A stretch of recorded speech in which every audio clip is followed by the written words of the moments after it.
በስመ አብ ወወልድ ወመንፈስ ቅዱስ አሐዱ አምላክ አሜን። ዛሬ የማነብላችሁ የክርስቶስ ኃይል የማያሸንፈው የክርስቶስ ኃይል የማይሸነፈውን አሸነፈ የሚል የመጽሐፍ ርዕስ ነው። የመጽሐፍ ርዕስ የክርስቶስ ኃይል የማይሸነፈውን አሸነፈ። ብዙ ጊዜ በእግር ብረትና በሰንሰለት ይታሰር ነበርና፣ ዳሩ ግን ሰንሰለቱን ይበጣጥስ እግር ብረቱንም ይሰባብር ነበር፣ ሊያሸንፈው የሚችል አልነበረምና። የቅዱስ ማርቆስ ወንጌል ምዕራፍ 5 ቁጥር 4 ላይ ሙሉን አንብቡት። የዘመኑን ኃይል የያዘና ትውልዱን የገዛ ብቸኛው አምባገነን ይህ የመቃብር ሰው ነበር። ማንም ያልደፈረውን ያላሸነፈውን ያልተቆጣጠረውን የአሸናፊዎች አሸናፊ ሆኖ የአጋንንት ኃይል አገዛዝ መግለጫ ጉልበተኛ የዘመኑን ኃይል የያዘና ትውልዱን የገዛ ብቸኛው አምባገነን ይህ የመቃብር ሰው ነበር። ማንም ያልደፈረውን ያላሸነፈውን ያልተቆጣጠረውን የአሸናፊዎች አሸናፊ ሆኖ የአጋንንት ኃይል የሰውና የአጋንንት ኃይል አገዛዝ መግለጫ ጉልበተኛ አሸናፊና አስደንጋጭ የሰውና የመናፍስት ፍጡር ሆኖ የአጋንንቶች ጉልበት በትውልዱ ላይም አቅም ማሳያና መፎከሪያ አድርጎት የነበረውን ሌጊዮንን ክርስቶስ አንበረከከው። ኢየሱስንም ከሩቅ ባየው ጊዜ ሮጦ ሰገደለት። በታላቅ ድምፅም እየጮኸ የልዑል እግዚአብሔር ልጅ ኢየሱስ ሆይ ከአንተ ጋር ምን አለኝ? እንዳታሰቃየኝ በእግዚአብሔር አምልሃለሁ። በሩቅ አይቶ አወቀው፣ ማንነቱም ለይቶ የእግዚአብሔር ልጅ መሆኑን ተረዳ። ዛሬ ግን እኛ አልተረዳንም። ያሳዝናል። ልዕልናውንና የአምላክነቱን ክብሩንም ገለጠ። እንዲህም በትውልዱ የተገለጠ በእግዚአብሔር ልጅነት የመጣ ኃይል መሆኑን የኃይሉንም ኃይል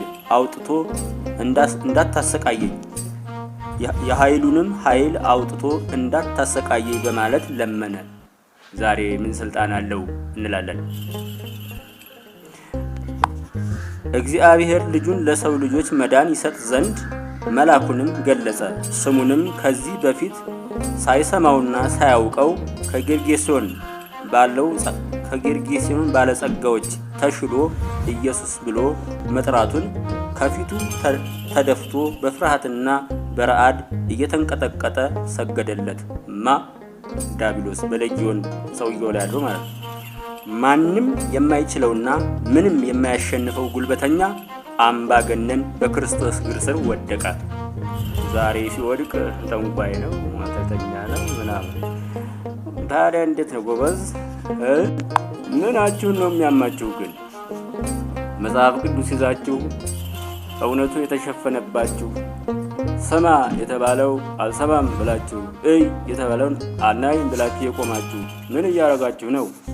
የማይናገረውንና ማንነቱን የማይገልጸውን ደፋር ገዢ ማንነቱን ለመግለጽ ጮኸ። ስምህ ማን ነው ተብሎ ሲጠየቅ ብዙዎች ነንና ስሜ ሌጊዮን ነው አለው። ሌጊዮን ማለት ጭፍራ ማለት ነው። ዛሬ ታዲያ አጋንንት አይጠየቅም? ምን አገባው? ምን የምትሉት? ጌታችን ኢየሱስ ክርስቶስ ሲጠይቀው ያኔ ለምን አላልኩ? ነገሩ ፈሪሳውያንም ብለዋል። ሁለተኛ የአዲስ ኪዳን ፈሪሳውያን ማለት በእኛ ዘመን እኛ ልንሆን ነው ማለት። ኧረ ያሳዝናል። ወይኔ ለካስ ሰውየው የብዙዎች ጭፍራ ሌጊዮን አጋንንት ለካስ ሰውየው የብዙዎች ጭፍራ ሌጊዮን አጋንንት መኖሪያ ሆኖ ነበር። የጌርጌሴኖን ሰዎች አላወቁትም። በሕይወት እያለ የመቃብር ሰው ነዋሪ አድርገውት ነበረ።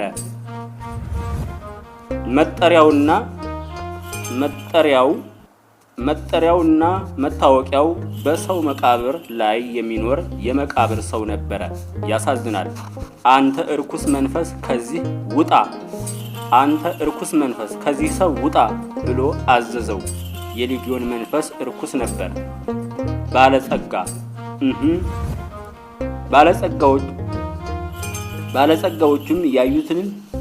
ባለጸጋዎቹም ያዩትንና የሰሙትን የእርኩስ መንፈስ ስራና ድምፅ እንደገና ባለጸጋዎቹም ያዩትና የሰሙት የእርኩስ መንፈስ ስራና ድምፅ ነበረ።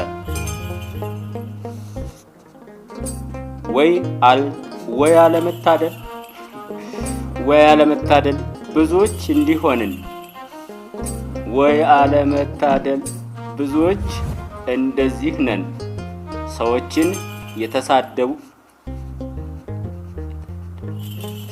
የተዳበሉ የርኩሳን መናፍስቶችን ስራና ድምፅ እየሰማን እያየን በሐሳብና በተግባር የጥፋታቸውን ክንውን ተጋሪዎች በመሆን ደጋፊዎች ሆነናል። ያሳዝናል። ጠንቋይ ነው የምንለው ሁሉ ማለት አባ ገርመን ጠንቋይ ነው የምትሉ ሰዎች እኮ የሌጊዮን ሰዎች ናቸው።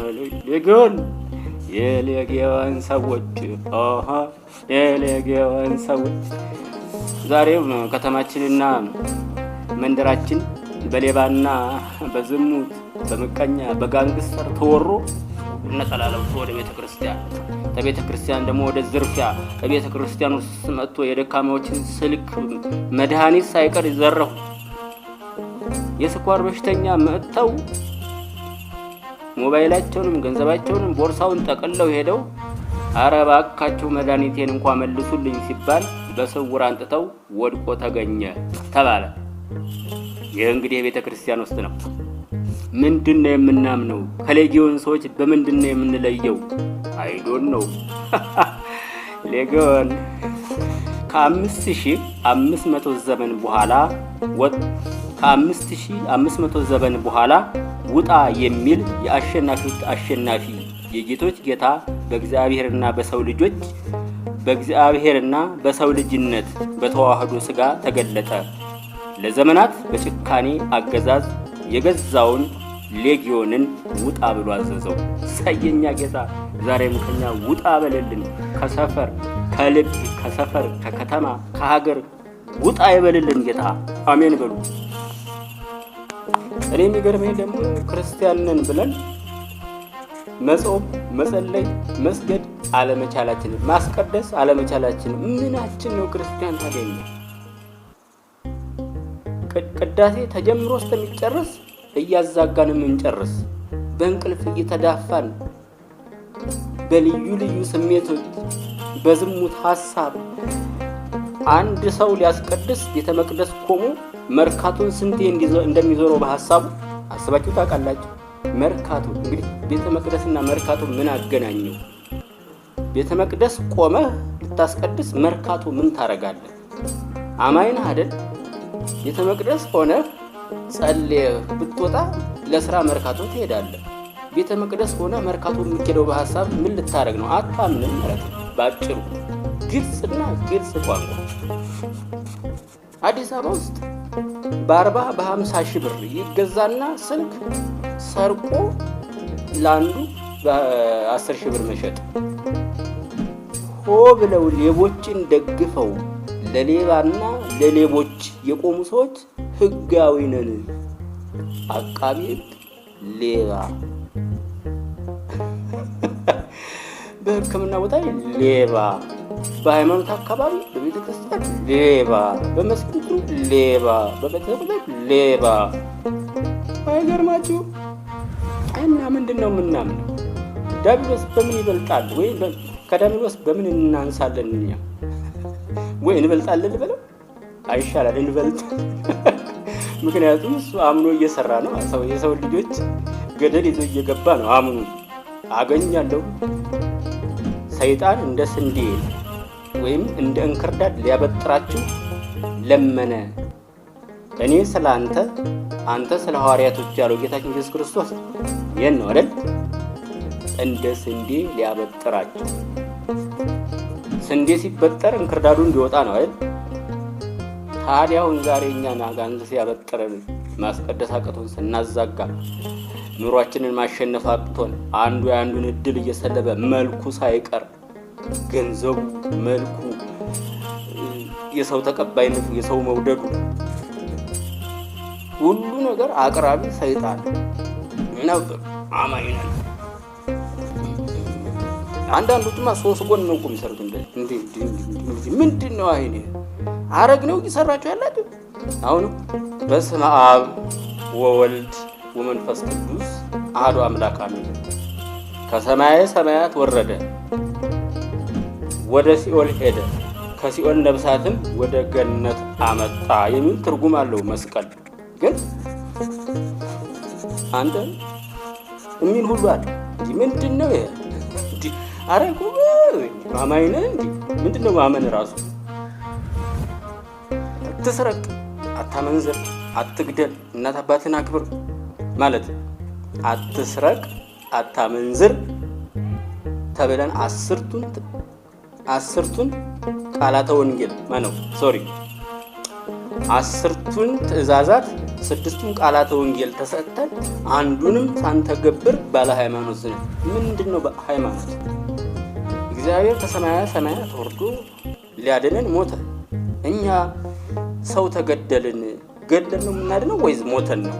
ከትምህርቱ ስንረዳው ሞተን ነበር ምንድነው የምናድነው?